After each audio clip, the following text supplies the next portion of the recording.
करावा विचार, क्षणोक्षणी हाच करावा विचार, करावया पार भवसिंधू, नाशिवंत देह जाणार सकळ, आयुष्य खातो काळ सावधान, संत समागमी धरावी आवडी, संत समागमी धरावी आवडी, करावी तातडी परमार्थाची किंवा करावी तातडी परमार्थी, नाशिवंत देह जाणार सकळ, आयुष्य खातो काळ सावधान, तुका म्हणे इहलोकीच्या व्यवहार, तुका म्हणे इहलोकीच्या व्यवहार, नका डोळे धुरे भरणे राहू, नाशिवंत देह जाणार सकळ, आयुष्य खातो काळ सावधान, ओम पार्थाय प्रतिबोधिता भगवता नारायणेन स्वयं, व्यासेन ग्रथिता पुराण मुनिना मध्ये महाभारतम, अद्वैतामृत वर्षणी भगवती अष्टादशाध्यायिनी, मंबत्वा मनुसंदधामि भगवत गीते भगवद्वेषिणी, नमोस्तुते व्यास विशाल बुद्धे, फुल्लारविंदाय तपत्र नेत्र, येना त्वया भारत तैल पूर्णं, प्रज्वालितो ज्ञानमयं प्रदीपः, महायोगपीठे तटे भीमरथ्यां, वरं पुंडरीकाय दातु मुनीन्द्रे, समागत्य तिष्ठन्तमानन्दकन्दं, परब्रह्मलिङ्गं भजे पाण्डुरङ्गं।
त्यांचे कृपादानी कथेचा विस्तारू बाबाजी सद्गुरुदास तुका, जयांचे केलिया स्मरण, होय सकल विद्येचे अधिकरण, तेची बंधू श्री चरण श्री गुरूंचे ते नमस्कार आता, नमो ज्ञानेश्वरा,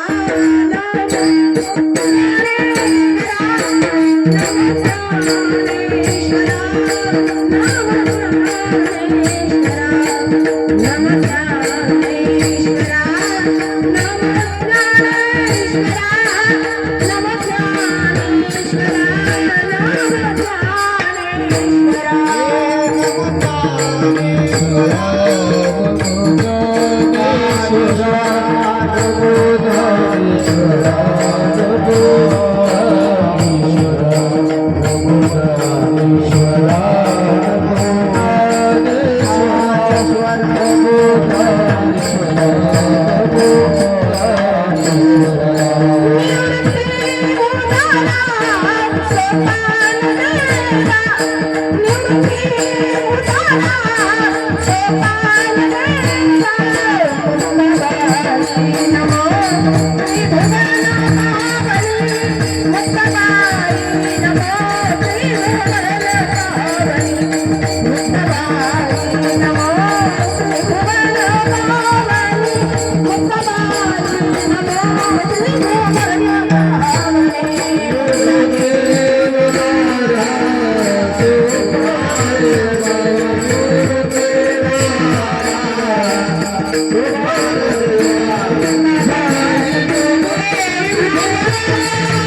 मुक्ताबाई नमो त्रिभुवन पावनी आद्यत्रय जननी देवांची गुरुर्ब्रह्मा गुरुर्विष्णू गुरुर्देव महेश्वरः गुरु साक्षात परम ब्रह्मा तस्मै श्री गुरवे नमः.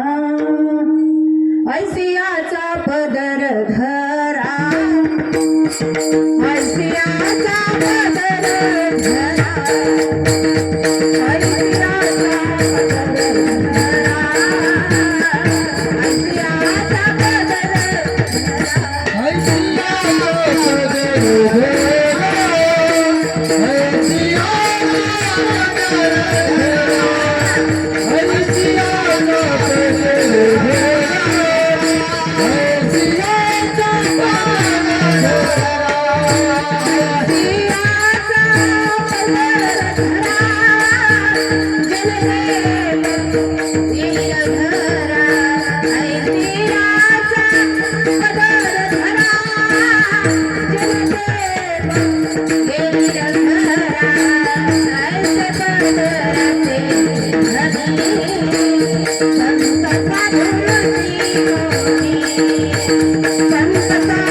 ऐसियाचा पदर धरा ऐसियाचा पदर धरा याचा अर्थ असा पदर नाही. आजचं कीर्तन हे नैमित्तिक कीर्तन आहे. श्राद्ध विधीसाठी आयोजित केलेलं आजचं हे कीर्तन आहे. आणि आजच्या दिवशी हे कीर्तन गेलेल्यांच्यासाठी 10% आहे आणि इथं आहेत त्यांच्याकरता 90% आहे. म्हणून वातावरणानुसार ते होणं गरजेचं आहे आणि वातावरणानुसारचा उपदेश या ठिकाणी होणं आवश्यक आहे.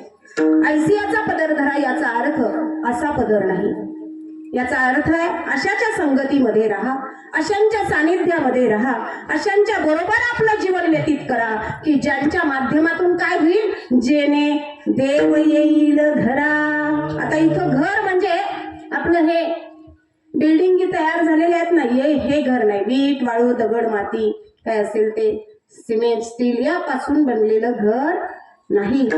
तर या ठिकाणी साधू संत आम्हाला सांगतात की बाबा रे, जेणे देव येईल घरा, पंचमहाभूतापासून 5 ज्ञानेंद्रिय आणि 5 कर्मेंद्रिय यांच्या साह्यानं त्यात प्लस अदृश्य स्वरूपामध्ये असलेलं जे मन, या सगळ्यांच्या साह्यानं जे तयार झालेली ही इमारत आहे ना, ही शरीररूपी इमारत, हे घर, जेणे देव येईल या घरामध्ये. कोणत्या घरामध्ये?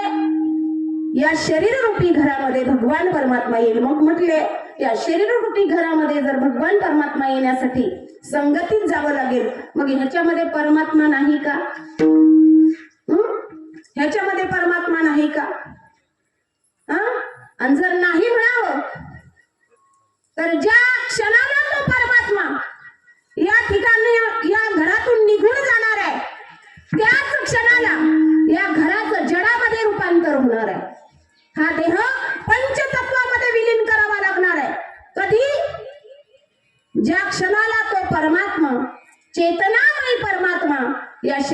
निघून जाणार आहे. मग म्हटले महात्म्यांचे शब्द खोटे आहेत का? अजिबात नाही. संत वचन बिंब जरी बचकेची एवढे परी प्रकाशाशी त्रिभुवन थोपडे, शब्दाची व्याप्ती येणे पाडे अनुभवावी माऊली महावैष्णव ज्ञानोबराय सांगतात. मग संत महात्मे आम्हाला सांगतात की जेणे देव येईल घरा, याचा अर्थ देव घरामध्ये आहे. आता कुठलीही वस्तू आमच्याकडे असणं महत्वाचं आहे की ती असलेली वस्तू तिचं महत्व, तिच्याविषयीचं ज्ञान आमच्याकडे असणं गरजेचं आहे. जी वस्तू आमच्याकडे आहे पण त्या वस्तूचा उपयोग आम्हाला माहित नाही, त्या वस्तूविषयीचं ज्ञान आम्हाला माहित नाही, तर आमची अवस्था कशी होईल? मेंढ्याच्या गळ्यात हिरा बांधल्यासारखं होईल का नाही? हिरा सापडला मेंढपाळाला, हिरा आहे हे कळालं नाही म्हणून बांधला कुठे? मेंढीच्या गळ्यात. तशीच आमची अवस्था होईल. कशी? आमच्याकडे वस्तू आहे, आमच्या या शरीरामध्ये तो परमात्मा आहे, कारण त्याच्याशिवाय एक क्षण सुद्धा हे शरीर चालू शकत नाही. चाले हे शरीर कोणाची आसक्त, कोण बोलावी ते हरिविन. तो नसेल तर क्षणभर आम्ही चालू शकणार नाही, बोलू शकणार नाही, खाऊ शकणार नाही, पिऊ शकणार नव्हे नव्हे. आमच्या मुखामध्ये असलेलं पाणी आम्ही आत घेण्या इतकी सुद्धा मालकी आमच्याकडे रसगिरी सत्तनारी हाती, रसगिरी सत्तनारी हाती, रसगिरी सत्तनारी हाती, रसगिरी सत्तनारी हाती. बंधुरा हे नारी भरवसा, बंधुरा हे नायन करता, बंधुरा हे नारी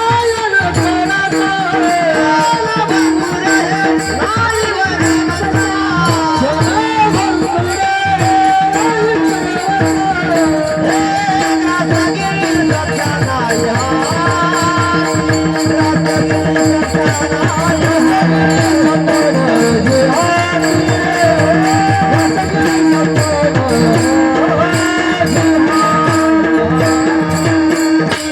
सुंदर प्रमाणे क्षणभंगुर हे नाही भरवसा. आणखी एवढी सत्ता नाही. ग्रास म्हणजे घेतलेला घास आतमध्ये घेण्याची क्षमता, ग्रास गे सत्ता नाही हाती, एवढी सुद्धा सत्ता आमच्याकडे नाही. याचा अर्थ तो आमच्यामध्ये आहेच आहे, यात शंका नाही. पण तो आहे याचा अनुभव आम्हाला आला पाहिजे. जो आहे ना आमच्या या घरामध्ये, त्याच्याविषयीचं ज्ञान आमच्याकडे असलं पाहिजे. आणि त्याच्याविषयीचं ज्ञान आमच्याकडे प्राप्त झालं की त्याचा असण्याचा फायदा या जीवाला झाल्याशिवाय राहणार नाही. म्हणून जर त्याच्याविषयीचं ज्ञान पाहिजे असेल तर ते फक्त कोणाकडे आहे? संत महात्म्याकडे आहे. कारण हरी प्राप्तीसी उपाय धरावे संताच ते पाय. आणि हे कोणी सांगितलं? वेद शास्त्र देती वाही. आणि काय म्हणतात?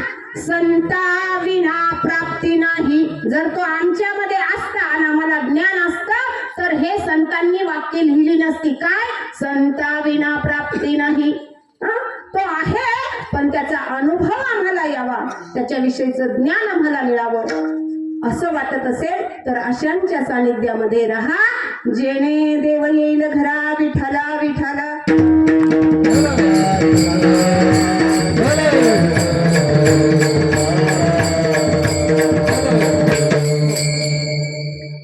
क्षणोक्षणी हाची करावा विचार, क्षणोक्षणी हाची करावा विचार. तरावया पार भव सिंधू, नाशिवंत देह जाणार सकाळ.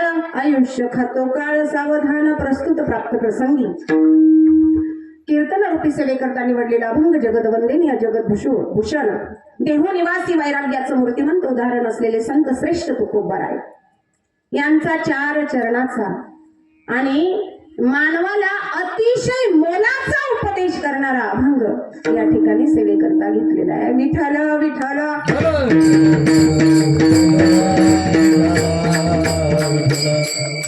सेवेला सुरुवात करण्यापूर्वी परिहार देणं वक्त्याचं आद्य कर्तव्य. आणि या न्यायाला अनुसरून आज आपल्या या गावामध्ये या ठिकाणी असलेले कैलासवासी विठ्ठल भानुदास नांगरे यांचं आज प्रथम वर्ष श्राद्ध आहे. आणि या वर्ष श्राद्धाच्या निमित्तानं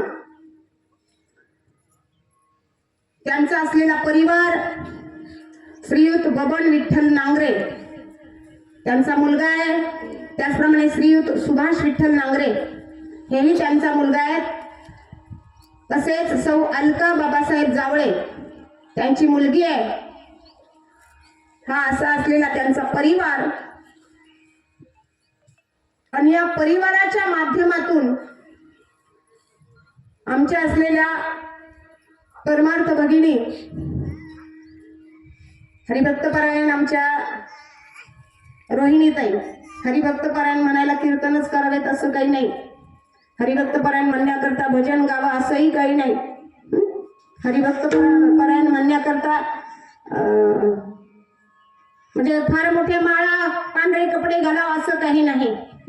जो त्याची साधना करणार आहे तो प्रत्येक ह भ प या शब्दाचा अर्थच असा आहे, हरिभक्तीमध्ये परायण असलेला.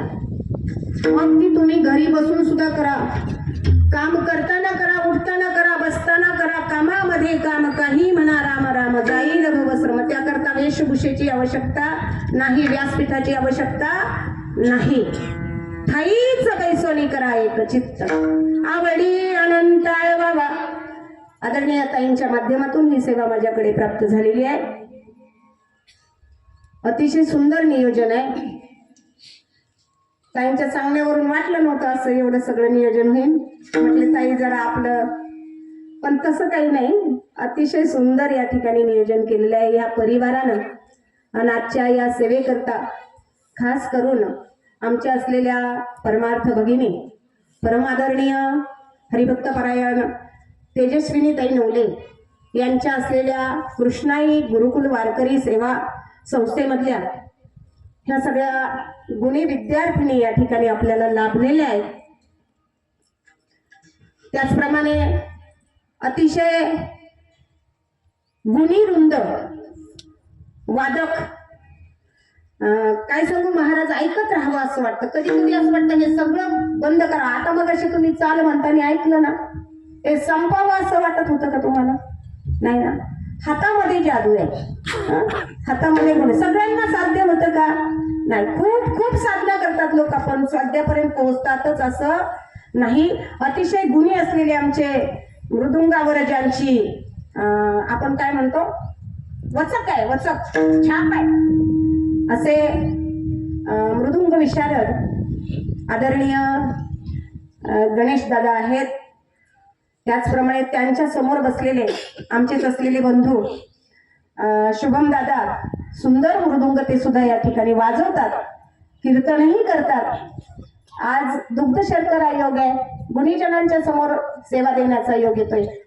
आणि आमच्या बरोबर आलेले ज्यांचा आवाज ऐकत राहावं असं आदरणीय प्रकाश दादा, त्याचप्रमाणे या ठिकाणी परिवाराच्या विनंतीला मान देऊन आलेले हरिभक्तपरायण अशोक महाराज गिरे असतील, हरिभक्तपरायण दिलीप महाराज दिंडे असतील, हरिभक्तपरायण नामदेव महाराज पाटेकर असतील आणि हरिभक्तपरायण मयूर महाराज गिरे असतील. ही सर्व गुणीवृंद या ठिकाणी उपस्थित झालेली आहे, आपल्याला लाभलेली आहे. त्याचप्रमाणे आता सप्ताहाचा पिरियड आहे. एका दिवसात शिवरात्रीच्या दिवशी 2 कार्यक्रम, दररोज त्याच्या अगोदर 8 दिवस एक. काल एक रात्रीचा, आजही पुन्हा रात्री कार्यक्रम आहे कदीम शहापूर या ठिकाणी. आवाज माझा काही फारसा राहिलेला आवाज नाहीच. म्हणलं ताईला काल म्हणलं अहो ताई उद्या कार्यक्रम आहे, पण काय सांगू त्यांनी सिस्टीम वगैरे व्यवस्थित लावली ना, माझा आवाज काय त्या साथ मला करत नाही. म्हणलं आवाज अजिबात राहिलेला नाही, पूर्ण आवाज बसलेला आहे. पण त्या बसलेल्या आवाजाला सुद्धा गोड करण्याचं सामर्थ्य ज्यांच्या सिस्टीम मध्ये आहे आणि ती सिस्टीम चालवण्याची जी कला आहे ते आमचे सिस्टीमचे आदरणीय भाऊ काय लुणावत, अतिशय सुंदर अशी सिस्टीम आहे. आणि त्याहून अतिशय त्यांचं ऑपरेटिंग सुंदर आहे, सुंदर सिस्टीमही या ठिकाणी आहे. त्याचप्रमाणे इथं आल्यानंतर समजलं की आजच्या कीर्तनाचं त्या ठिकाणी काय होतंय, रेकॉर्डिंग होतंय. युट्यूबला हे कीर्तन तुम्हाला बघायला मिळणार आहे. तर ज्यांचं चॅनल आहे असं वैष्णव कीर्तन चॅनल वैष्णवी वैष्णव चॅनल, तर तेही या ठिकाणी उपस्थित आहेत.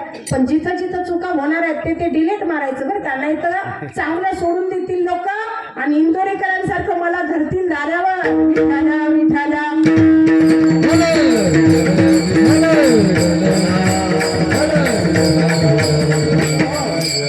बाबा सुद्धा काही वाईट बोलले नव्हते. बाबांनी एकच सांगितलं होतं आतापर्यंतच्या कीर्तनामध्ये, बाबांच्या सांगण्यावरून अनेक परिवार सुधारलेले आहेत बरं का.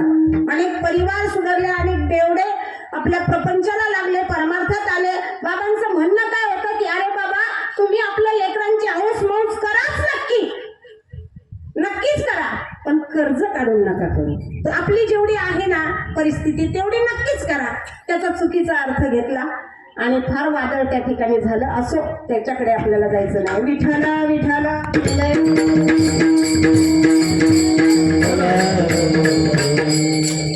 11:15 वाजलेले, पाऊण तास आहे. कीर्तन श्राद्धाचं आहे, त्यामुळे श्राद्ध म्हणजे काय, श्राद्ध का करावं, श्राद्ध कुणी करावं, श्राद्ध केलं तर काय होतं आणि श्राद्ध नाही केलं तर काय होतं, हा विधी आपल्याला या ठिकाणी समजून येणं गरजेचं आहे.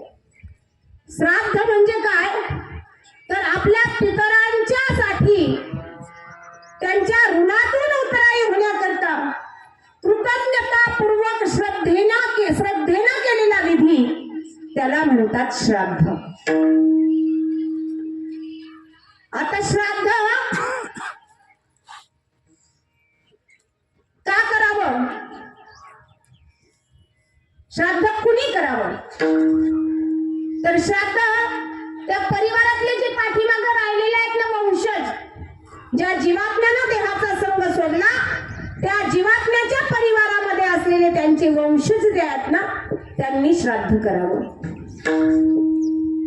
म्हटले वंशज नसतील, मुलं, थोडक्यात मुलं मुली ते नसतील तर भावानं करावं. म्हटले भाऊ नसले तर, म्हटले भाऊबंधांनी करावं. म्हटलं भाऊबंधाही नसले तर मग नातेवाईकांनी करावं, पाहुण्यांनी करावं. म्हटले तेही नसलं तर असं होत नाही.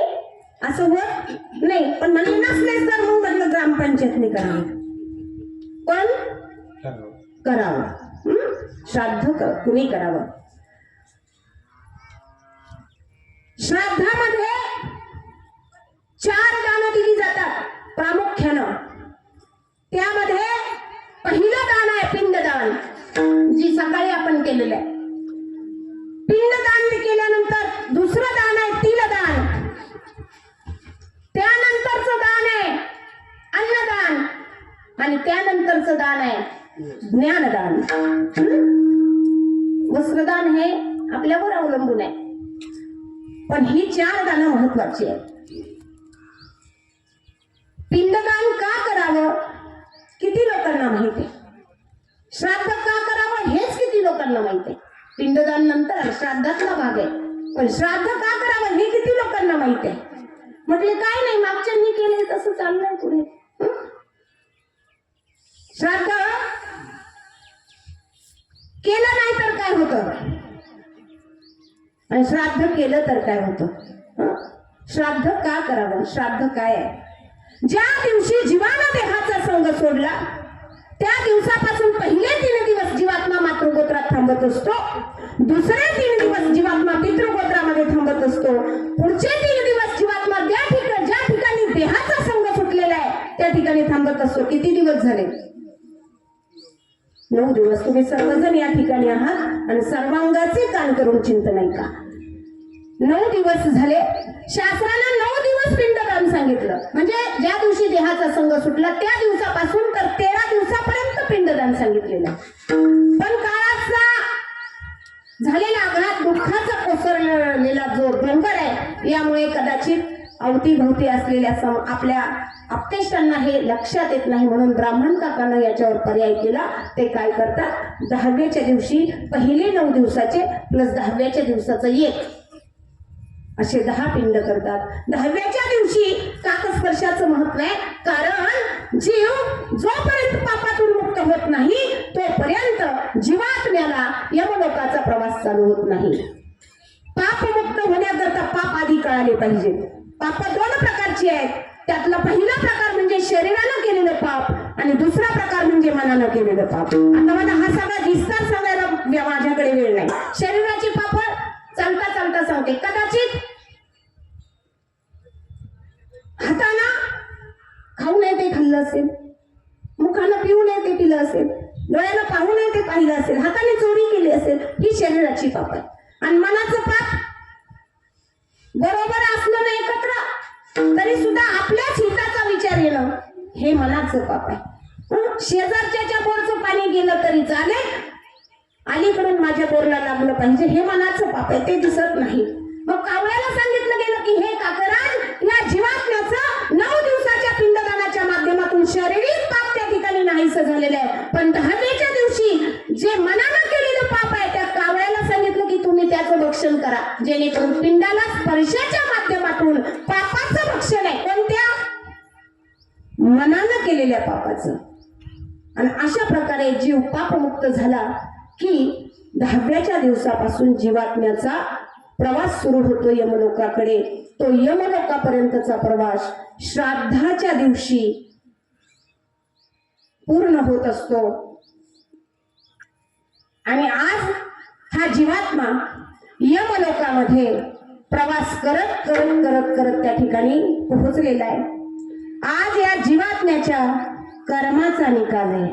कर्माचा आपण नाही तर शाळेत जातो, वर्षभर अभ्यास करतो, वर्षभर शाळेत जातो, परीक्षा देतो आणि त्या ठिकाणी काय नंतर रिझल्ट लागतो आणि मग पुढच्या वर्ग आपल्याला काय होतो? प्राप्त होतो. तसंच आहे जीवात्मा या ठिकाणी जीवाला जगत असताना जे जे कर्म या जीवात्म्याच्या माध्यमातून घडलेले आहे त्या कर्माचा आज लेखाजोखा आहे, रिझल्ट आहे. आणि या जीवात्म्याचा रिझल्ट चांगला लागावा, या जीवात्म्याला वैकुंठाची प्राप्ती व्हावी. म्हटले वैकुंठाचीच का? जरा विचार करा. आणि 84 लक्ष जीव खाली भोगत या ठिकाणी आलेलो आहोत. मग जीव खाली भोगत असताना आता शेवटचं स्टेशन आहे. शेवटाची पाळी एक मनुष्य जन्म. सुकली यावरे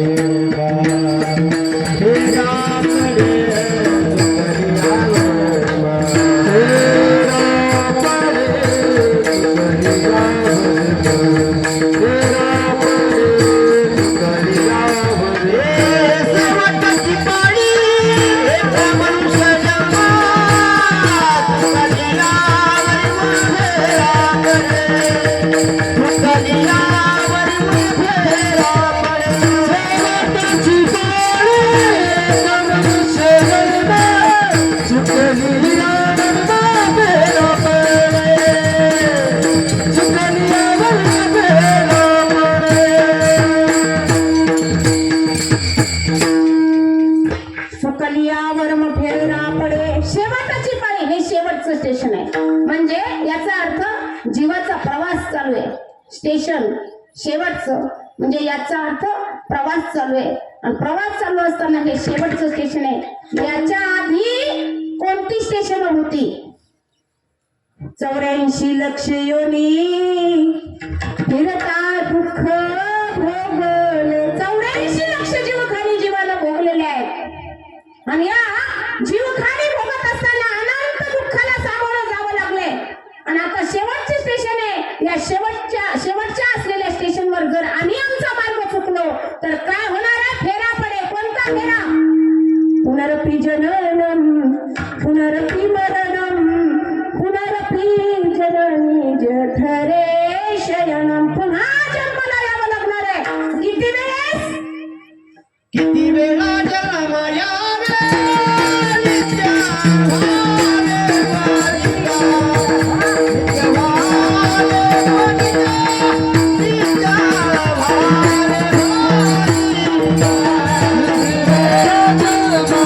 Thank you.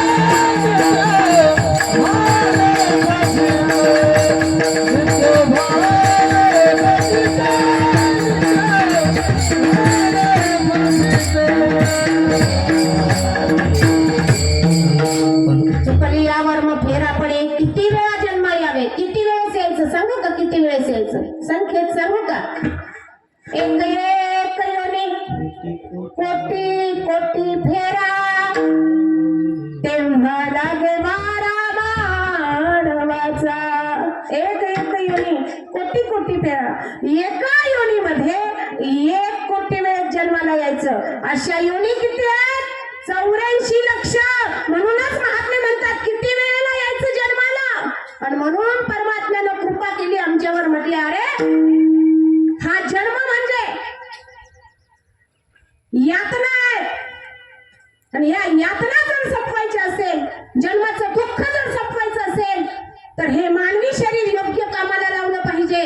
कारण जन्माचं दुःख संपवण्याचं सामर्थ्य फक्त आणि फक्त 84 लक्ष योनीपैकी एकाच योनीमध्ये आहे. आणि ती योनी म्हणजे मानवी योनी आहे.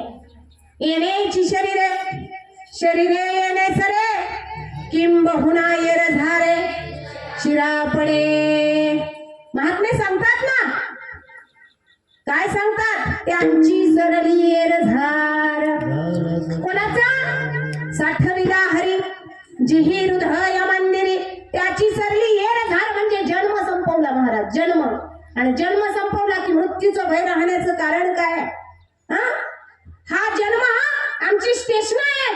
जन्म म्हणजे स्टेशन आहे. ही 84 लक्ष स्टेशन आम्ही पार केलेली आहेत. 84 लक्ष. कोणत्या कोणत्या शरीरात किती किती वेळेस माहितीये का?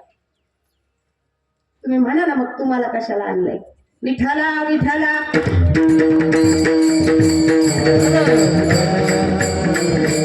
ऐका, 84 लक्ष कोणत्या जीवखाणी भोगाव्या लागतात?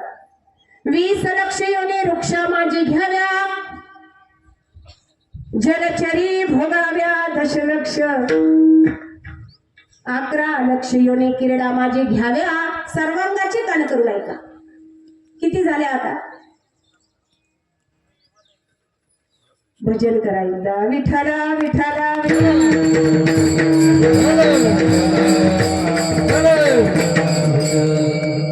विनोद ऐकण्यापेक्षा असं ऐका ना.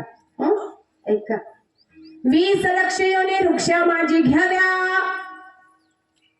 जलचरी भोगाव्या 10 लक्ष.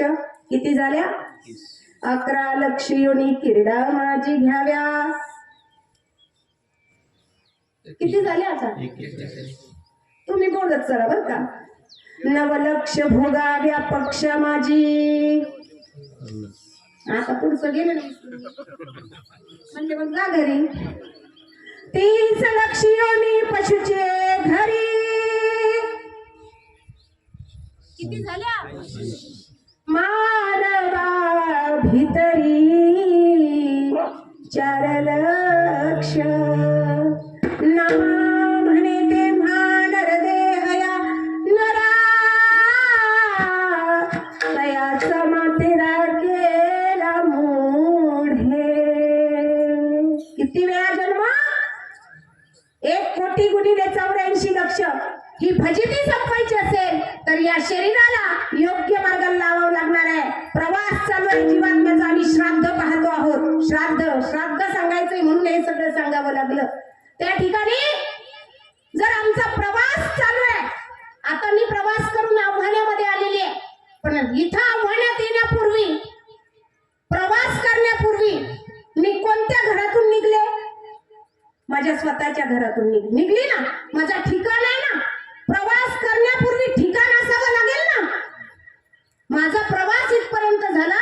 समजतंय ना सगळ्याला? सोपी भाषा आहे. प्रवास करण्या मला इथपर्यंत प्रवास करून येण्याकरता माझ्या घरातून निघावं लागलं, गाडीनं यावं लागलं, तेव्हा मी या ठिकाणी पोहोचलेले. जीवानं जर 84 लक्ष जीवखाणी प्रवास केलेला आहे. आता शेवटचं स्टेशन आहे. 84 लक्ष जीवखाणी जीवाचा प्रवास पूर्ण झालेला आहे. तर जीवाचं मूळ ठिकाण कोणतं आहे? प्रवास चालू आहे ना, मग मूळ ठिकाण असावं ना. विचारा महात्म्यांना, सांगून ठेवले संतांनी, तुकोबरायांनी, काय ठिकाण आहे आमचं? आम्ही वैकुंठ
तुकोबराय म्हणतात आम्ही वैकुंठवासी. हे याचा अर्थ तुकोबराय एकटे वैकुंठवासी का? तुकोबरायांची वाणी आहे, ते म्हणले असते मी वैकुंठवासी. एकटेच गेलेत ना वैकुंठाला, एकटेच गेलेत ना. तुकोबराय एकटे वैकुंठाला गेले, त्याच्यानंतर कुणी आहे का? त्याच्या आधी नाही. का नाही? जो त्याच्यात आहे ना त्याच्याविषयी अज्ञान आहे म्हणून नाही. जो या घरामध्ये आहे ना त्याच्याविषयी अज्ञान आहे म्हणून आपण गेलो नाही. तुकोबराय गेले, ते म्हटले असते तुकोबराय मी वैकुंठवासी. जाऊ द्या, ठीक आहे, ते तसं म्हटले नाही, ते असं तर म्हटले असते संत वैकुंठवासी. असंही नाही म्हटले, ते म्हटले असते ना स्त्रिया वैकुंठवासी, नाही पुरुष असं काहीतरी म्हटले असते ना, पण म्हटले नाही. ते काय म्हणतायत? आम्ही वैकुंठवासी. आम्ही या शब्दाचा अर्थ काय आहे? आम्ही, आपण, तुम्ही, आम्ही, आपण, सर्वजण म्हणजे आम्ही वैकुंठवासी आलो. याची कारणाची, कोणत्या कारणाची प्रवास घडला? दुरोणी आलो निगा, दुःख झाले दारुण यावया येथवरी होते हेची कारण. दूरचा प्रवास करून आलो. किती दूरचा? 84 लक्ष जीवखाणीचा प्रवास करून या ठिकाणी आलो. दूरचा प्रवास करून आलो. आम्ही, आमचं ठिकाण आहे वैकुंठ. आता हे शेवटचं स्टेशन आहे. आता इथं शेवटचं माझं काम आहे. आजचं कीर्तन संपलं की मला कुठे जायचंय? पुन्हा माझ्या घरी जायचंय. मी माझं काम करण्याकरता आले. आपण सर्वजण या ठिकाणी कशा करता आलो? कार्यक्रमाला उपस्थित राहण्याकरता आलो. आता आपला कार्यक्रम संपला की कुठं जाणं गरजेचं आहे? काही इथं मुक्काम चालेल, काही इथं मुक्काम. जर राहिलंच कुणी चुकून तर पुढं दिसतंय ना काय है ना, ते योग्य आहे का? न्यायाला धरून आहे का? नाही. आमचं काम संपलं, आम्हाला इथून निघणं गरजेचं आहे, बरोबर ना? आम्ही प्रवास करून आलेलं शेवटचं स्टेशन आहे. आता यानंतर आमचं इथलं कार्य संपलं की आम्हाला कुठं जायचंय? जनाबाई म्हणते माझ्या मुळच्या घराला बाई बाई जाते माहेराला.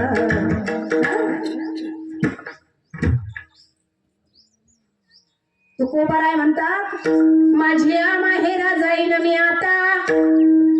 निरोपया संत हाती आला. मूळच्या ठिकाणाला जायचंय, मूळच्या घरी जायचंय. मग मूळ घर काय आहे आमचं?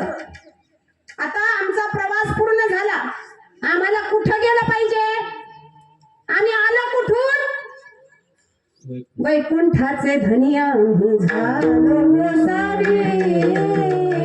फार सुंदर आहे बाबा. वैकुंठाहून आलो आणि जायचं कुठे आता? तुकोबरायांनी सांगून ठेवलंय ना, वाड वेळ झाला, वाड वेळ झाला,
सासरमध्ये राहते आणि तिची आई, तिच्या माहेरची जी लोक आहेत तिची आतुरतेने वाट पाहतात की नाही? का? भेटीची ओढ आहे, का? लेकरू आहे त्यांचं म्हणून ओढ आहे. तसाच हा परमपिता परमेश्वर वाट पाहे उभा, भेटीची आवडी वैकुंठा श्रीरंग बोलावितो.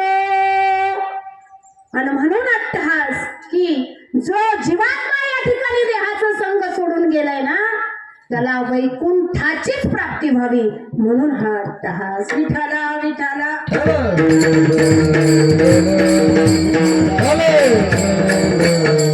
कारण वैकुंठ हे आपलं निजस्थान आहे, आपलं स्थान आहे, मूळ ठिकाण आहे.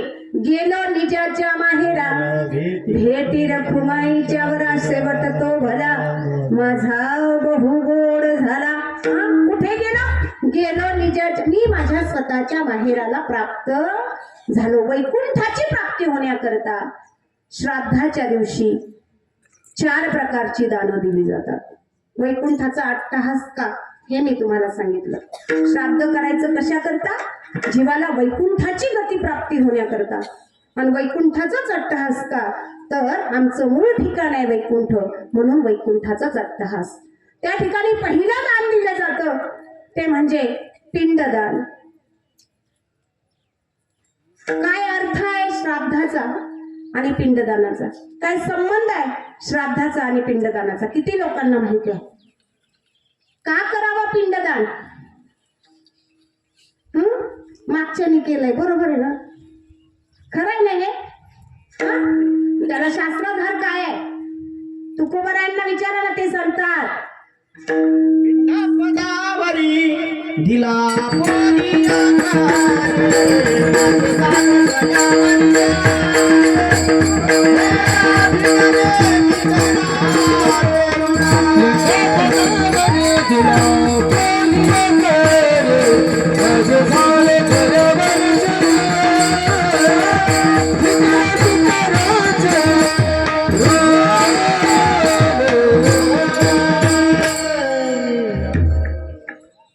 पिंड पदावरी दिला फुले करी, माझे झाले गयावर्जन.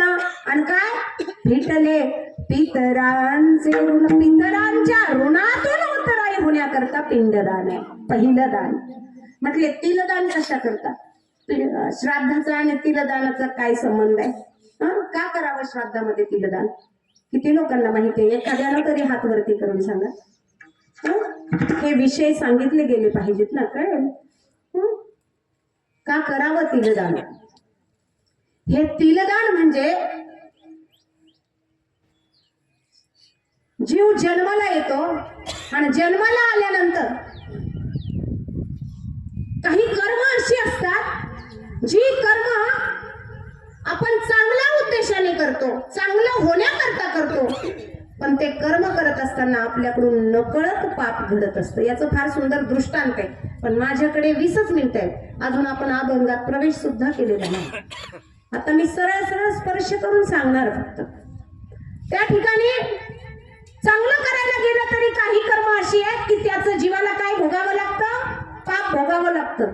थोडक्यात साधू तपश्चर्येला बसले, त्यांच्या जीवाचं रक्षण होण्याकरता एका महात्म्याने त्यांच्या शरीराला काय केलं? शरीर कृश होऊ लागलं म्हणून तेल लावलं. कशा करता? शरीर कृश होऊ नये म्हणून तेलाची मालिश केली. पण प्रकार काय घडला? तेल लावल्यानं त्या साधूच्या शरीराला काय झालं? मुंग्या लागल्या. ज्यांनी तेल लावलं त्याचा हेतू काय होता? की शरीर कृश होऊ नये. पण त्याला त्या कर्माचं फळ काय मिळणार आहे? का?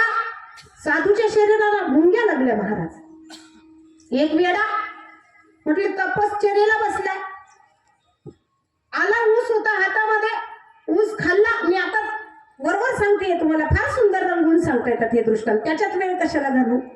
त्या ठिकाणी ऊस खाल्ला आणि त्या ऊसाच्या ज्या चुट्ट्या आपण म्हणतो ना, त्या ठिकाणी जिथं महात्मे साधनेला बसले होते, ज्या महात्म्याला तेल लावल्यानं मुंग्या लागल्या होत्या, त्या महात्म्यापाशी एका वेड्यानं ऊस खाल्ला आणि त्या चुट्ट्या त्या ठिकाणी टाकल्या. परिणाम झाला काय?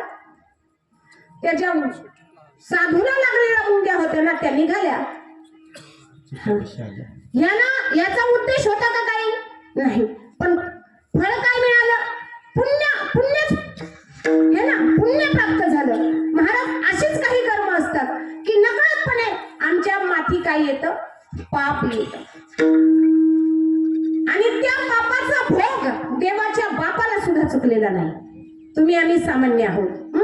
या ठिकाणी तिलदान का करायचं? तर तिलदान म्हणजे या जीवात्म्याला वैकुंठाची प्राप्ती होण्याकरता पुण्यकर्माची आवश्यकता असते. यदा कदाचित याच्या कर्माच्या निकाल लागल्यानंतर बघा, एखाद्या विद्यार्थ्याला, आपण शाळेत जात होतो त्यावेळेस जर आपल्याला एखाद्या विषयामध्ये 30 मार्क पडले, 32 पडले, 33 पडले, तर गुरुजी काय करायचे?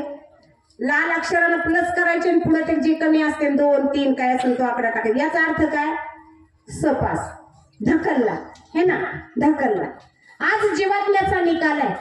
आज जीवात्म्याचा निकाल आहे आणि या निकालामध्ये या जीवात्म्याकडे यदा कदाचित पुण्यकर्म कमी पडलं तर या तिळदानाच्या माध्यमातून आपल्याला तिळभर पुण्य समर्पित करायचे प्रत्येकानं. हे तिळदान म्हणजे काय आहे? तिळभर पुण्य. आपल्याकडे असलेलं तिळभर पुण्य या जीवात्म्याच्या उद्धाराकरता तिळदानाच्या माध्यमातून समर्पित करणं, याला तिळदान म्हणतात. आता इथं प्रश्न निर्माण झाला आणि मला तो तुम्हाला सांगावंच लागेल. तसं कीर्तन काय पुढे जाणार नाही. म्हटले तिळभर पुण्य समर्पित करायचं, ठीक आहे, करणार, तिळदान करणार आपण. तिळभर पुण्य त्यातलं आपण समर्पित करणार आहोत. दादा, दारामध्ये भिकारी येतो. आता मावशी आमच्या माग बसल्या बरं का. दारामध्ये भिकारी येतो, माई भिक्षाम देही. आता कलियुग आहे. रोज शेतावर कामाला रोजंदारीवर जाणारी बाई, तिच्या घरामध्ये सुद्धा कमीत कमी 1 पोतं धान्य असतं की नाही? कारण शासनानंच दिलं ना राशनवर, है ना. कमीत कमी किती असतं? 1 पोतं. दारात भिकारी आल्यानंतर मावशी ओंजळभर धान्य आणते ना, ओंजळभर. अशी ओंजळ अशी धरते का अशी धरते? मावशांनो लक्ष द्या. अशी ना? का बरं अशी? कमी बसाव. विठाला विठाला मला तिळदान सांगायचे. पोतभर धान्य आहे तेव्हा ओंजळभर द्यायला तयार आहे. आता आम्हाला तिळभर पुण्य समर्पित करायचं. तिळभर आमच्याकडे मुठभर गरजेचं आहे की नाही दादा? मुठभर असेल तर तिळभर आम्ही देणार. आता हात उंच करून सांगा मला, कोणाकडे तिळभर आहे? तुम्ही पण हात खाली, माझीच खाली. विठ्ठला विठ्ठला.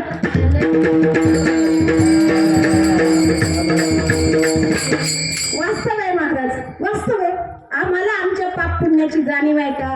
नाही. आमच्याकडे किती पुण्य आम्हाला माहित आहे का? नाही. मग आता आम्हाला माहित नाही पुण्य, आपण नाहीच म्हणायचं आमच्याकडे पुण्य नाही. मग आता केलेला संकल्प खोटा का?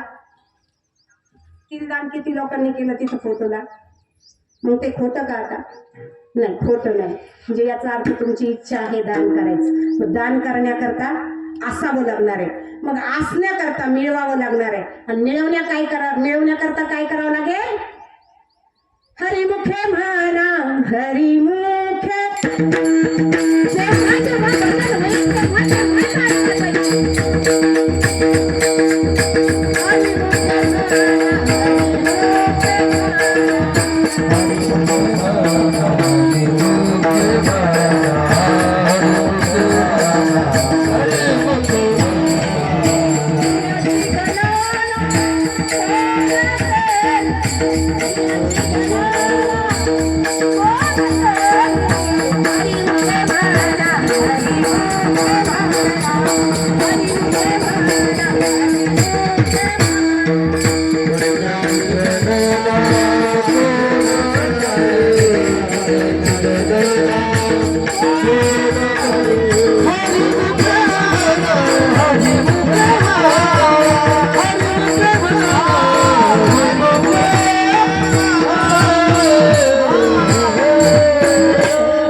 हरिमुखे म्हणा, पुण्याची गणना कोण करी. मग तुम्ही म्हणाल तुम्ही बसा खाली, आम्ही म्हणतो हरी.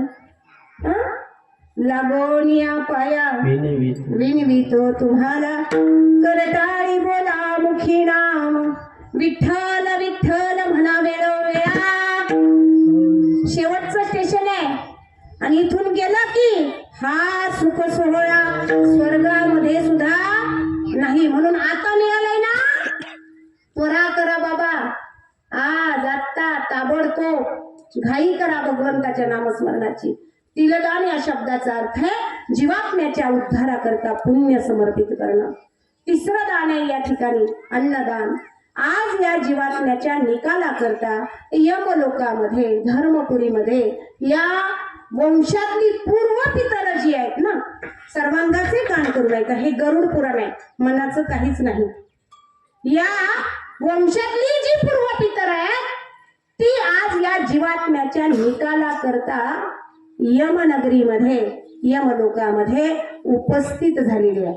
आपल्या मुलाचा रिझल्ट असेल, हा बरोबर वडील जातात, भाऊ जातो, कुणीतरी जात असतं काय झालं बघायला, किंवा वाट पाहत असतात त्याची, काय झालं रिझल्ट घेऊन कधी येतो, बरोबर ना. तसंच आहे या जीवात्म्याचा रिझल्ट बघण्याकरता या कुळातली पूर्व पितर यमलोकामध्ये काय करून बसलेले आहेत, रांगा लावून बसलेले आहेत. आणि या जीवात्म्याच्या नावानं आज जे अन्नदान या ठिकाणी केलं जाणार आहे, अन्नदान, ते इथे केलेलं अन्नदान हे यमलोकामध्ये या वंशातल्या पूर्व पितरांना प्राप्त होणार आहे आणि पितर त्या ठिकाणी तृप्त होणार आहे. म्हणून अन्नदान आहे. जर म्हटले अन्नदान केलं नाही तर काय होईल, वंशनुराचारी पुत्र झाला, वंशनुराचारी पुत्र झाला, वंशनुराचारी पुत्र झाला.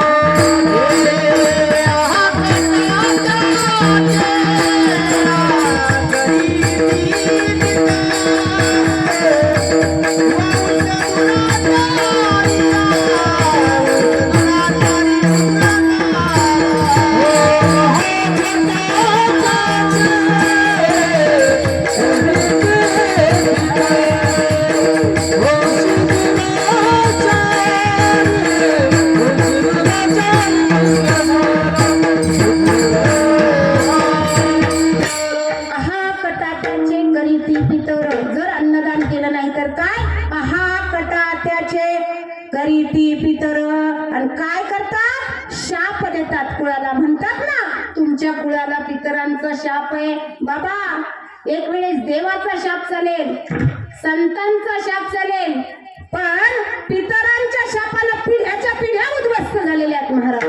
म्हणून पितरांचा शाप नको असेल, पितरांना तृप्त व्हावं असं वाटत असेल तर आजचं अन्नदान आहे. आणि म्हटले हे केलं तर मग काय होतं,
स्वर्गामध्ये पितर ह्या सगळ्या गोष्टीची काय पाहत असतात, वाट पाहत असतात. आणि हे सगळं इथं केलं की तिथं त्यांना तृप्तता होते आणि ते आशीर्वाद देतात कुळाला. म्हणून अन्नदान आहे.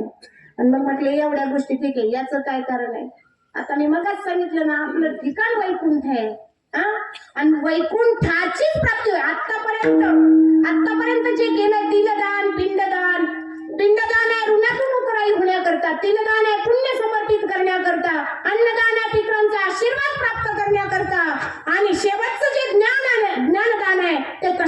आहे तर जीवात्म्याला इतर लोकांची प्राप्ती न होता वैकुंठाचीच प्राप्ती व्हावी या करता ज्ञानदान सांगितलं. हे मी सांगत नाही, हे ज्ञानोबाराय सांगतात. ज्ञानदेव सांगे झाला हरी पाठ.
पूर्वजा वैकुंठ मार्ग सोपा त्या करता ज्ञानदेव सांगे झाला हरिपाठ.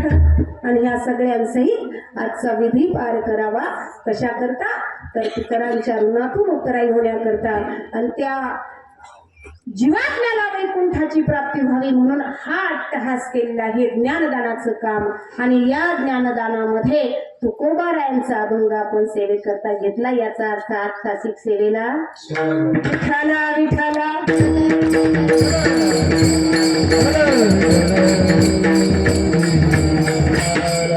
आता फक्त पूर्व पीठिका सांगायला किती वेळ गेला? 1 तास 1.5 तास ना. आता माझ्याकडे 10 मिनिटं राहिलेले आहेत. आता अभंग सोडवायचा 4 वाजेपर्यंत चालेल ना? विठाला विठाला.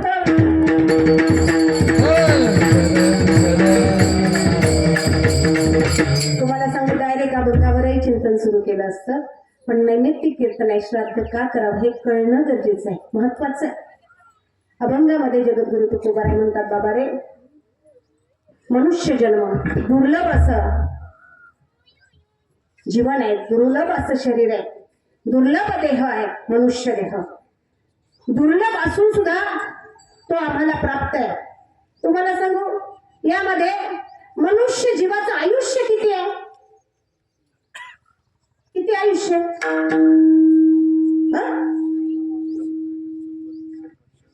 100 वर्ष. तुकोबाराय सांगतात का अल्प आयुष्य मानव देह. तुकोबारायांच्या प्रमाणाला धरून त्यांनी 100 सांगितलं. आता आपल्याला बरोबर आहे ना? तुकोबाराय म्हणतात ना अल्प आयुष्य मानव देह शत गणिले ते अर्धरात्र खाय. आता मला 10 मिनिटामध्ये अभंग सोडवायचा आहे, तो सुद्धा सोडूनच जाणार, तशी जाणार नाही बरं का. मध्ये बालत्व पीडा रोग क्षय काय भजनासी उरले ते पाहे. पहिल्या 2 लाईन मध्ये तुकोबारायांनी सांगितलं शत गणिले ते अर्ध रात्र खाय. शत म्हणजे 100. 100च्या तुलनेमध्ये जर त्याची गणना केली, आयुष्याची मानवी आयुष्याची गणना जर 100च्या तुलनेमध्ये केली तर अर्ध आयुष्य पण रात्री पण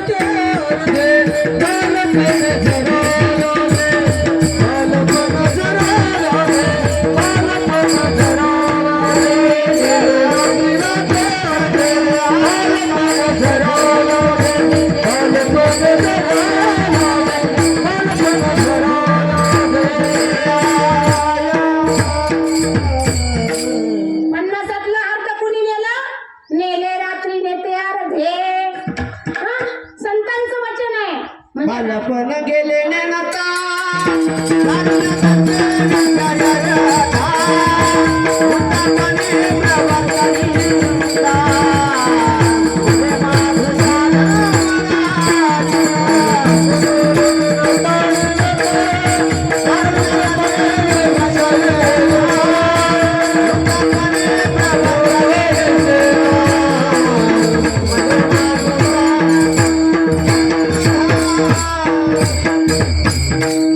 एका एका वाक्याला प्रमाण आहे महाराज संतांचे. एका एका वाक्याला प्रमाणाशिवाय बोलणारच नाही.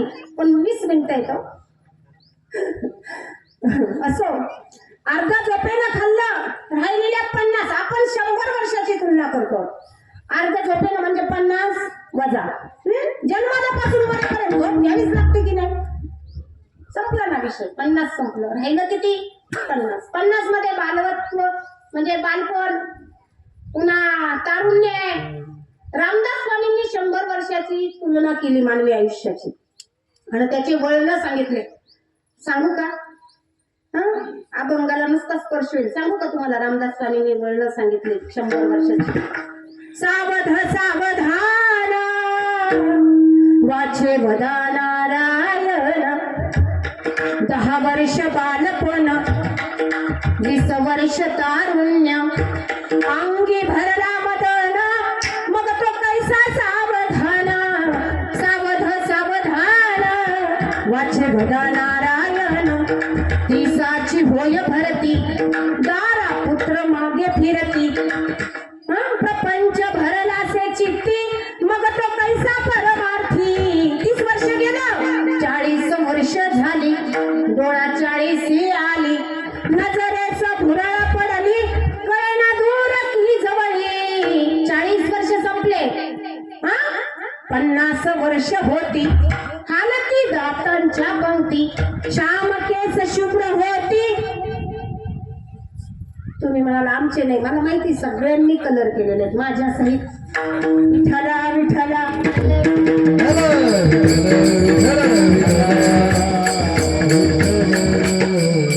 वास्तव आहे.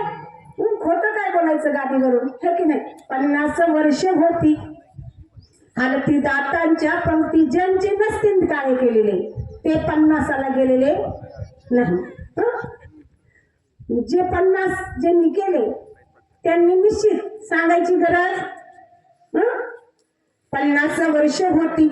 हालती दातांच्या पंक्ती. श्याम केस शुभ्र होती. कान याचन ऐकती. सावध सावधान वाचे वदा नारायण. वर्षान गाठली साठी. वा वा वा. याच्या हाती आली काठी. 60 वर्षाचं आयुष्य झालं आणि एक पोराचं लग्न अजून बाकी राहिलं. आता लग्न करू का घर बांधू का काय करू. वस वस लागे पाठी. बरोबर आहे ना. वर्षानं गाठली साठी. हातामध्ये आली काठी. वस वस लागे पाठी. आणि हसू लागली लेकर. काय केलं आतापर्यंत? याला हसती कारती. सावध सावधान वाचे वदा नारायण. 70ची झाली रचना. 70 वर्ष. 70 कशाला म्हणते? जगले ते भाग्यवान आहेत. पण अवस्था कशी आहे? 70ची झाली रचना. बसलेलं उठवेना, उठलेलं चालवेना. जीव हा झाला दैन्यवाना. सावध सावधान वाचे वदा नारायण. 4 20 मिळून 80. 4 20 मिळून 80. मग तो झाला अपयशी. कसा? एका म्हाताऱ्यानं सगळ्या गावात सोयरिकी जमवल्या, पण त्याला त्याच्या पोटाला लेकरू उशिरा झालं होतं. 80 वर्षाचं बाबाचं वय तरी लग्न नाही झालं. आणि पोरगाला पोरगी पाहायला चालले. बाबा नटून थटून धोतर बितर सोगा बिगा धरून निघाले. गाडीत बसायला आतून म्हातारीने आवाज दिला. बाया, तो म्हाताऱ्याला अजिबात नेऊ नको म्हणले का? त्याला नेलं तर तो लग्नच जमत नाही. साऱ्या गावात सोयरिकी जमवल्या होत्या. साऱ्या गावात घरची कंडिशन. मग तो झाला अपयशी. जलाबीन मच्छरी जैसी. जीव हा होई का साविसी. सावध सावधान वाचे वदा नारायण. 90ची झाली. आता वर्ष झाली 90 वर्ष झाले. वाणी बोलवेना शब्द. आता 90 वर्ष झाली. वाणी बोलवेना बोली. आता वाणीतून राम राम म्हणायला गेलं की लांब लांब व्हायचं. लांब लांब. राम राम म्हणायचं पण लांब लांब यायचं हं? 90 वर्ष झाली वाणी बोलवे ना बोली दारा पुत्र त्रस्त झाली बाईल म्हणे खार मारता तरी बरे नासी रे खरे थुंकोनिया दारा पुत्र त्रस्त झाली हं? नको नको वाटतं आणि मग अवस्था कुत्र्यापेक्षा बेकार होते महाराज कुत्र्यापेक्षा मी सांगत नाही रामदास स्वामी सांगतात 90 वर्ष झाली वाणी बोलवे ना बोली गतिश्वाना परी आली दारा पुत्र त्रस्त झाली सावध 90 वर्षी तरी सावध व्हावं सावध सावधान वाचे वदा नारायण शेवटी 1 शतक पूर्ण झाला आणि संदेश यमाचा हो आला हनुमान बाई ठुरणावर का बाई ठुर बसला आता मला देवालाच भेटायचंय भेटल का घात काळानं केला दास सावध झाला म्हणून विनंती आहे सावध सावधान वाचे वदा नारायण ही 100 वर्षाची रचना सांगितली 100 वर्षाची वळण पण खऱ्या अर्थानं आयुष्य किती आहे आता जर या ठिकाणी मला असं वाटलं की पुढचा अभंग सोडवावा किंवा हातामध्ये पाणी बॉटल घेऊन पाणी प्यावं तेवढी सत्ता माझी आहे का का नाही कारण क्षणभंगूर नाही भर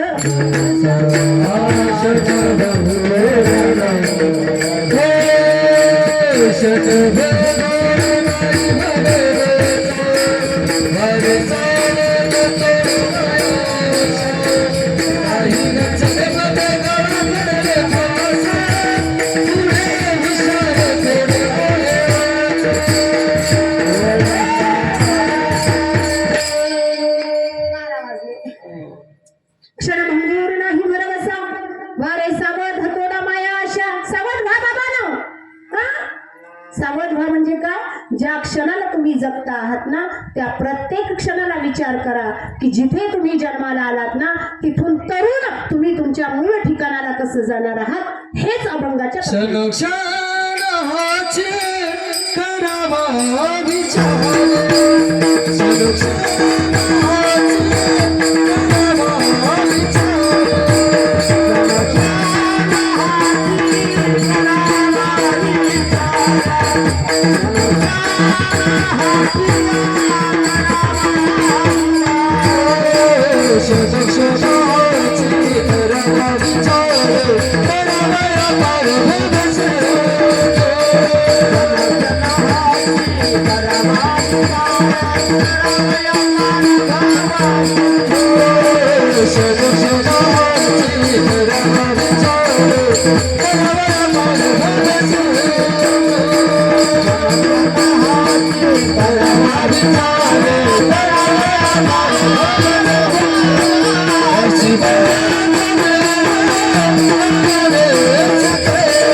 क्षणोक्षणी हाच करावा विचार काय करावया पार भवसिंधू हा भवसिंधू भव म्हणजे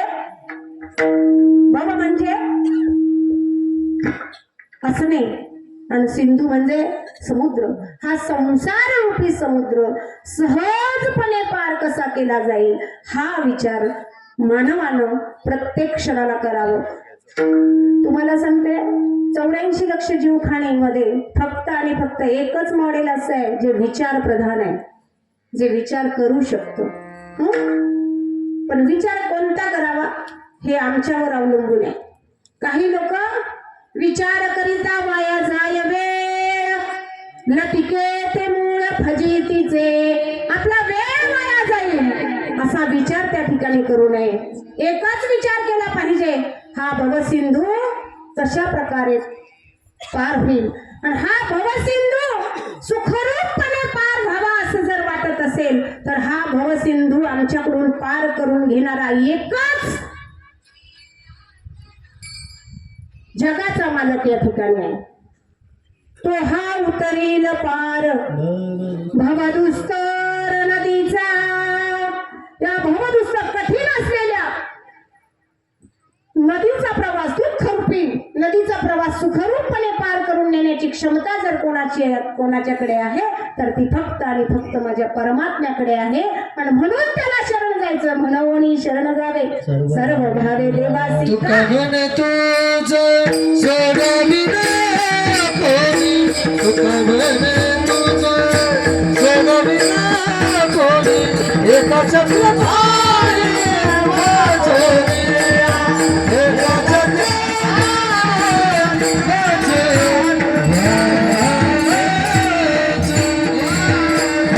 त्याच्याशिवाय या मृत्यू लोकामध्ये वाचवणारं ठिकाण आपल्याला दुसरं तिसरं कोणी नाही. फक्त तो आणि तोच आपल्याला या भवसिंधूतून पार करून घेऊन जाऊ शकतो. म्हणून त्याला शरण गेलं पाहिजे. आणि त्याला शरण जाण्याची शक्ती, त्याला शरण जाण्याची बुद्धी, त्याला शरण जाण्याचं ज्ञान जर कोणाकडे आहे ते फक्त आणि फक्त मानवाकडे आहे. आणि हे मानवी शरीर बाबा जरी ज्ञानवंत असलं, विचारवंत असलं, सुंदर असलं, सुंदर आहे ना शरीर, है ना, गोमटा आहे, देवे दिला देह भजना गोमटा, सुंदर आहे बरं का. पण जनाबाईचं एक वाक्य आहे, जनाबाईचं जात हे प्रकरण. आणि जनाबाई त्या जात या प्रकरणामध्ये एका पहिल्या लाईन मध्ये उपदेश करतात. जनाबाई फार मोठा उपदेश आहे, मोठा. जनाबाई म्हणतात, सुंदर माझे जाते ग. हे जात नाही, या जात्याचा आणि या जात्याचा सुद्धा वेळ आहे, पण माझ्याकडे वेळ नाही. कधी योग आला तर नक्कीच सांगेल. पण जनाबाई पहिल्या वाक्यात म्हणते, सुंदर माझे जाते ग नाही, सुंदर माझे का जाते ग. तुकोबाराय अभंगाच्या दुसऱ्या चरणात सांगतात, हे नाशिवंत देवा नाशिवंत देवा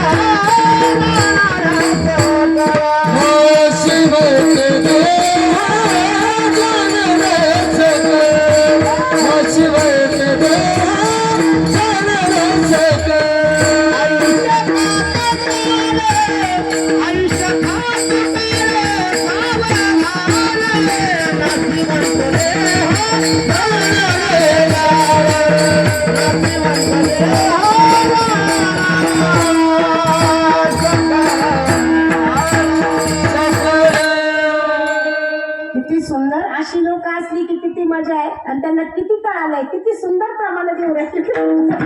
वा वा वा, एकदा टाळ्या वाजवा की. नाशिवंत का जाता. जनाबाई म्हणते ना, सुंदर माझे जाते ग. याचा जाण्याचा गुण आहे, हे जाण्यासाठी चाललेलं आहे. नासिले ते उपजले ते नासे, नासिले ते पुनरपी दिसे, हे घटिका यंत्र जैसे परी भ्रमेगा. याचा जाण्याचा गुणधर्म आहे. म्हणून ते जाणार आहे, कारण हे नाशिवंत आहे. नाशिवंत देह जाणार सक. जाणार हे निश्चित आहे, पण मग जाण्यापूर्वी आपलं हित व्हावं असं वाटत असेल तर हित एकाच ठिकाणी होणार आहे. ते कोणत्या ठिकाणी होणार आहे. संत समागम धरावी आवडे, संत समागम धरावी आवडे.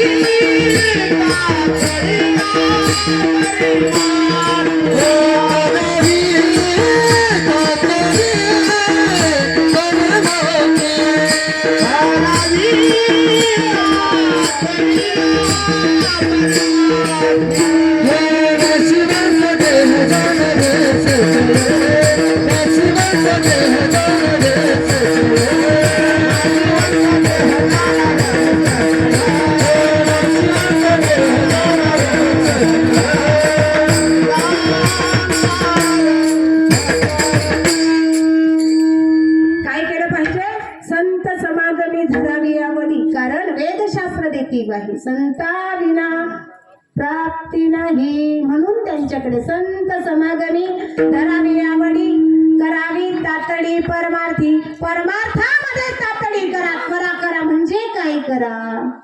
हात वरती करा. परमार्थातली तातडी सांगते मी तुम्हाला. तातडी आज आता ताबडतोब याच क्षणाला मोक्ष. विठोबा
ह्या वयात जर जागे झाले असतो ना, या वयात आज देवानच कंटाळलं असतं महाराज. है ना? माणसं आपलं सगळं ते यात नवल नाही, देवानं आपल्याला स्वीकारलं असतं. फार म्हणजे ह्या गोष्टी हृदयाला छेदून जातात. असो क्षणोक्षणी हाची करावा विचार तरावया पर भव सिंधू नाशिवंत देह जाणार सकळ. आयुष्य खातो काळ सावधान संत समागमे धरावी आवडी, करावी तातडी परमार्थाची. आणि तुकोबराय शेवटी म्हणतात, बाबा रे, या इहलोकामध्ये तुम्हाला मला जन्म प्राप्त झालेला आहे. या इहलोकामध्ये जन्म व्हावा देवांची अपेक्षा होती, पण मिळतो का?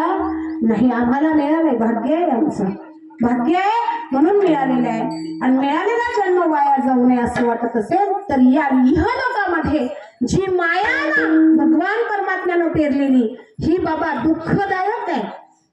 माया तुम्हाला मी सांगते, कोळी असतो ना, कोळी मासे पकडायला जातो. मासे पकडायला जात असताना कोळी काय घेत असतो आपल्या हातामध्ये? जाळं घेतो. जाळं घेऊन जातो ना. जाळं घेऊन गेल्यानंतर नदीच्या काठावर गेल्यावर कोळी काय करतो? असं जाळं भिरकावतो. त्या नदीमध्ये असलेली काही मासे एवढी धूर्त असतात, एवढी हुशार असतात महाराज. कोळ्याला जाळं फेकताना पाहिलं की ही मासे लगेच काय करतात? त्या कोळ्याच्या पायाजवळ येऊन थांबतात. पायाजवळ. मला काय सांगायचंय, सर्वांगानं विचार करा, सर्वांगानं ऐका. त्या ठिकाणी धूर्त मासे पायाजवळ येऊन थांबतात. आणि जे त्या नदीमध्ये भरकटलेली मासे, ती मात्र कोळ्यानं जाळं फेकताच क्षणी त्या जाळ्यात काय होतात? बर का? हा संसार नदी आहे. या संसारामध्ये जन्माला आलेली आम्ही माणसं मासे आहोत. आणि जो जाळं फेकणारा कोळी आहे ना, तो परमात्मा आहे. परमात्मा जी संसारात भरकटून गेली आपल्याच नादामध्ये, जाळं फेकताच क्षणी त्या जाळ्यात अडकली महाराज. जी संसारात आपल्याच नादामध्ये आपल्याच मोहामध्ये गुरफटून गेली, जाळं फेकलेलं कळालंच नाही महाराज, आणि गुंतली त्या जाळ्यामध्ये.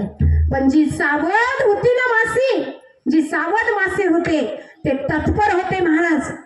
कोळ्याकडे पाहताच क्षणी धाव घेतली कोळ्याच्या पायापाशी. ते सावध असलेली मासे म्हणजे आमची संत महात्मे आहेत. सावध असलेले मासे का? त्यांनी धाव घेतली देवाच्या पायाकडे. का धाव घेतली? वाचायचं होतं महाराज, वाचायचं होतं. आणि जाणलं होतं, जर सुख हवं सुखी व्हायचं असेल तर ते सुख तुझे पायी सुख सर्व आहे,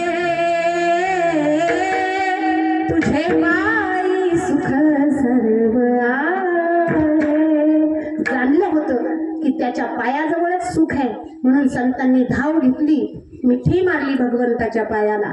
कोळ्याच्या पायाजवळ मासे धावून आली, जी पायाजवळ धावली ती वाचली महाराज. आणि जी जाळ्यात अडकली ती गेली महाराज, गेली. म्हणून ह्या इहलोकामध्ये मायारूपी जाळं भगवंताने पसरलेलं आहे. ही माया म्हणजे मी आणि माझं. हे सगळं करता करता आपण कुठून आलो आणि कशा करता आलो विसरून जातो. एक गवळण आहे पहा, मैं भूली घर जाने बाद वो रस बेचन आई हाट. ह्याचा अर्थ इतका उच्च आहे ही सहज आम्ही ऐकण्यात घेतो, पण ती गवळण म्हणत असते, मला परमात्म्यानं गोरस म्हणजे भगवंताचं नाम पसरण्याकरता, नामाचा महिमा ऐकण्याकरता, श्रवण करण्याकरता किंवा सांगण्याकरता पाठवलं. पण मी आली, इहलोकामध्ये आली, नामस्मरण करण्याकरता आली, पण आल्यानंतर या मायामध्ये गुंतली. मैं भुली आणि मायामध्ये गुंतली आणि महाराज विसरली काय, घर जाणे वाट. स्वस्वरूपाला विसरून गेली. म्हणून स्वस्वरूपाचा विसर पडू नये असं जर वाटत असेल तर तुकोबाराय म्हणतात, बाबा ह्या इहलोकी मध्ये जो व्यवहार चालू आहे ना तो कसा आहे, खोटा आहे. ज्ञानोबाराय सांगतात, लटिका व्यवहार सर्व हा संसार, या खोट्या व्यवहारात फसू नकोस, अभंगाचं शेवटचं जग. हे तुका बरे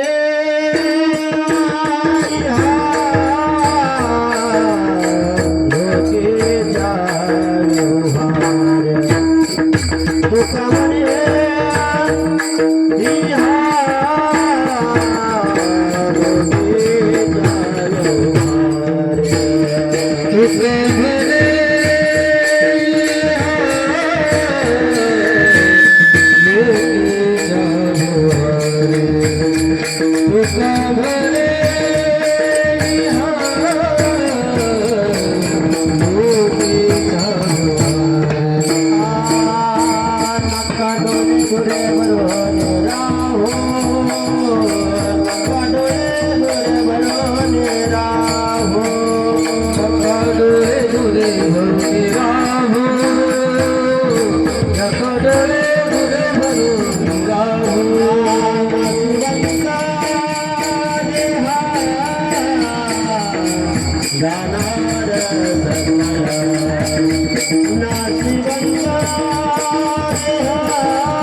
असं वाटतं ना, पण न्यायाची मर्यादा आहे. असो, क्षणोक्षणी हाची करावा विचार, करावया पार भव सिंधू.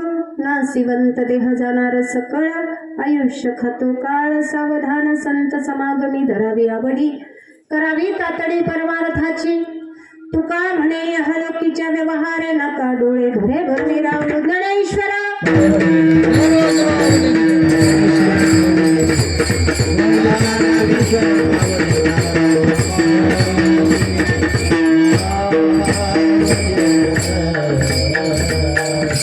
कीर्तन श्राद्धाचं आहे. 1 वर्षापूर्वी या कुटुंबातून वडील नावाचं छत्र हरपलेलं आहे. जोपर्यंत वडिलांचा हात पाठीवर आहे, जगातलं कुठलंच दुःख आपल्याबरोबर लढू शकत नाही, टिकू शकत नाही आपल्यासमोर. ज्या दिवशी बाप जाईल ना महाराज, त्या दिवशी उन्हाचे चटके लागल्याशिवाय राहत नाही. हे या परिवाराला विचार, काय असतो बाप कुटुंबामध्ये, काय असतो. एका कवीनं फार सुंदर वर्णन केलेलं आहे. ते कवी म्हणतात, या झोपडीत माझ्या राहून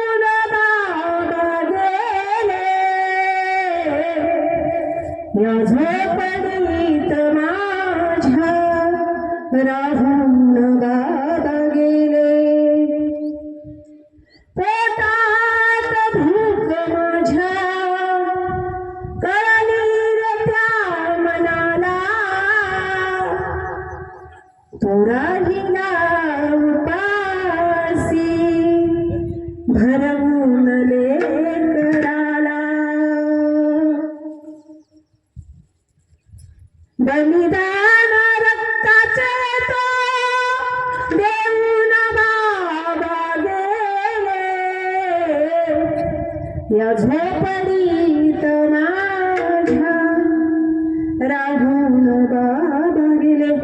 बाप स्वाभिमानी बना, बाप कण घर कणा, त्याच्या हृदयात जणू लाजाळूची संवेदना.